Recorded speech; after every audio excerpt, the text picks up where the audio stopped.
नदीत लई होड्या असल्या की शहाण्याने काठ कधी सोडू नये. आमच्यातले अनेक जण तिकडे गेले आहेत. त्यांना विशालनेच सांगितले असेल की तिकडे जावा. विशाल कधी काय करेल याचा काही नेम नाही, असे वक्तव्य राष्ट्रवादी पवार पक्षाचे नेते जयंत पाटील यांनी केले. जयंत पाटील यांनी केलेल्या या वक्तव्यानंतर कार्यक्रमात एकच हशा पिकला. दरम्यान 2029 साली कोणी कोणाला उमेदवारी देईल याची उत्सुकता असल्याचा टोला त्यांनी यावेळी लगावला. सांगलीवाडी येथील एका कार्यक्रमात जयंत पाटील बोलत होते. यावेळी व्यासपीठावर मंत्री जयकुमार गोरे, खासदार विशाल पाटील, आमदार सुहास बाबर यांची प्रमुख उपस्थिती होती. यावेळी बोलताना जयंत पाटील म्हणाले, सुहास बाबर तिकडे गेले आहेत, पण त्यांच्याकडे देखील खूप होड्या झाल्यात. नदीत लई होड्या असल्या की शहाण्याने काठ सोडू नये. त्यामुळे कोण कुठल्या होडीत बसलाय हे कळायला अवघड होतं. आमच्यातले अनेक जण तिकडे गेल्यात. विशालनेच सांगितले असेल की तिकडे जावा म्हणून. विशाल काय करेल याचा काही नेम नाही.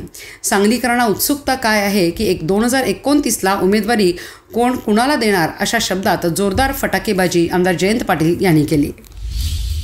राहता राहिला प्रश्न आमच्या सुहास बाबर साहेबांचा. अनेक होडे असल्यामुळं त्यांच्यासमोर चिंता आहे. त्यामुळे नदीत लई होड्या असल्या तर शहाण्याने काठ सोडू नये. त्यामुळे कोण कुठल्या होडीत बसलाय याचा जरा कळायला अवघड असतं. त्यामुळं आता ही आमच्याकडची लई तिकडे गेली.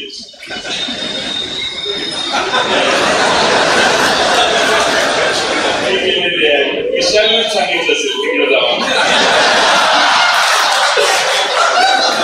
मला डाऊट आहे विशाल काय कधी करेल.